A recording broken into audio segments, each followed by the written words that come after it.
if I played even better, then we wouldn't have been in that spot that we were in. So I'm just focused on trying to get better myself. Joe Burrow and the Bengals, another team looking to take a step forward. They missed the postseason last year. I think there is some reason for concern that, are we worried the Bengals are wasting the best years of this brilliant quarterback's career? Yeah, they're wasting it. It's bad roster management, paying the receivers what they're paying them. It's not rewarding the defensive team, All right, ladies and gentlemen, welcome back to the channel. We're talking about the Cincinnati Bengals in tonight's video. I've never really understood the disrespect that this team gets, and a huge reason is going to be Mr. Joe Burrow.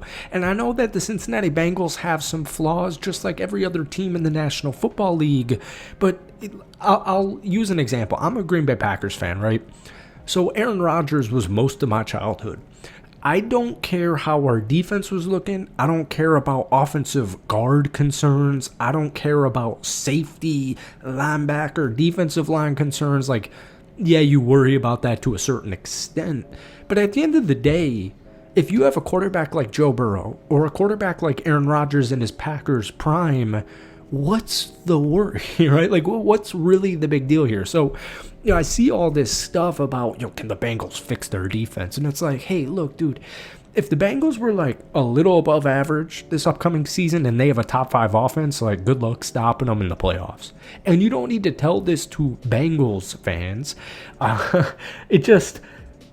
Sorry, that zing got stuck in my mouth. It just feels disrespectful. I don't even think disrespectful is the right word. It's just odd. I find it odd. I find it kind of desperate. People, clinging to storylines and saying, well, I don't know, man. Left tackle's looking pretty weak last season. Rookie right tackle's looking pretty weak. Defensive line, like, Shamar Stewart, Trey Hendrickson going to play, blah, blah, blah. And it's like, first off, we're going to talk about all this in tonight's video, but I don't know, dude. They have Joe Burrow, so they're Super Bowl contenders. And like we keep saying, and like you've heard all offseason, if Cincy can put together a middle-of-the-pack defense with a healthy Joe Burrow, is game over. Last season, Joe Burrow injuries really hurt the team. The defense obviously hurt the team, but Burrow led the league with almost 5,000 passing yards, 43 touchdowns. And when we go back to history, in the 2 years he stayed healthy, the Bengals have made it to the AFC Championship game. In the other 2, when he ends the year on injured reserve, since he finishes at the bottom. So you're entering training camp here with a healthy Joe Burrow, a healthy T. Higgins, a healthy Jamar Chase. What's the concern? Really, what's the concern here? So, folks, before we get any further into tonight's video, hit that like button, hit that sub button for daily NFL content. Try and post as many Cincy videos as humanly possible. Try and get this to 250 likes, folks, would mean the absolute world to me. Now, we have to talk about the defense, but I did just want to give a quick observation on something I saw on PFF. I believe it was PFF. They did rankings for every positional group for all 32 teams in the National Football League. Take a quick guess where they had the Cincinnati Bengals. Take a really quick guess. All right. You probably were not guessing number 31. That's where they had them going. And here's what they had to say. Cincinnati revamped its offensive line, or interior offensive line, adding veteran Lucas Patrick for right guard and third-round rookie left guard in Dylan Fairchild. The concern people have is like left tackle Orlando Brown last year, 58.2 PFF overall grade, 66th out of 81 qualified tackles.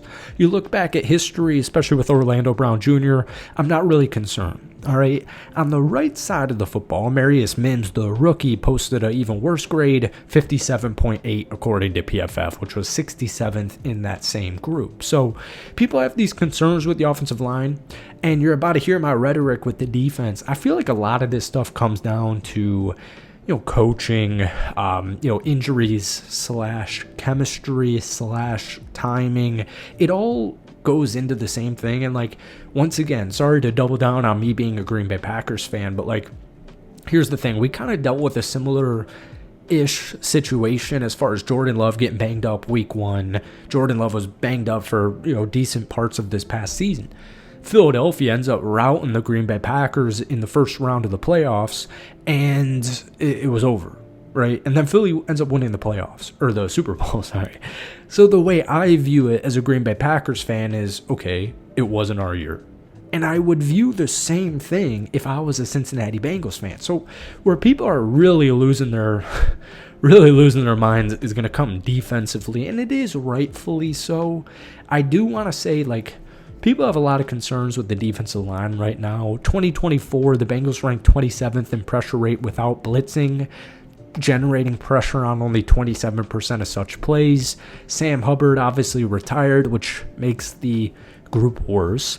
But Trey Hendrickson's the bigger issue. Shamar Stewart's currently also the bigger issue, but you still got vets like B.J. Hill. Yeah, look at this defense, especially like T.J. Slayton. Hope you guys enjoy him, my former Packer. Shamar Stewart, Barrett Carter, Demetrius Knight Jr. Now, I'm a little bit, I don't know what's the positive word, optimistic. Actually, let's just get into it, all right? Because the biggest question right now is Trey Hendrickson, and then it's also Shamar Stewart. And it's interesting because Trey Hendrickson's 30 now, and he has publicly stated that he will not take the field without a new contract, and there has not been much progress on that front. And then just to double down on the uncertainty, first-round draft pick Shamar Stewart, former Texas A&M edge rusher, he is also currently unsigned due to unresolved contract details. Now, the biggest thing here is, we know Trey Hendrickson is one of the best in the business, and to be honest with you real quick, people really don't know Trey Hendrickson's one of the best in the business. He was responsible for pretty much half of the Bengals' sacks last season at 17.5. Cincy in general had 36 total sacks. But we'll use a random case study here because I found this interesting. I don't know if you guys know, I'm a very, maybe not diehard, I'm a big-time Notre Dame Fighting Irish college football fan, all right? Now, you guys picked up our defensive coordinator, Al Golden. And like I had kind of touched on earlier on in this video, one of the things you learn making NFL videos for a few years here is how much coaching matters. Like, people say fit matters 100%, especially with quarterbacks. But offensive coordinator and defensive coordinator crafting their scheme based on what they have and what they don't have, it's kind of goes under the radar here. And so I look at a move like Al Golden, and like I said, we'll use a player study example here, Geno Stone. All right. When we look specifically at single high safety, he's one of the best in the business. 84 career PFF coverage grade in that role. Now, you go back last year to Notre Dame, where Al Golden was the defensive coordinator. Well, they led the entire college football in single high coverage usage last season.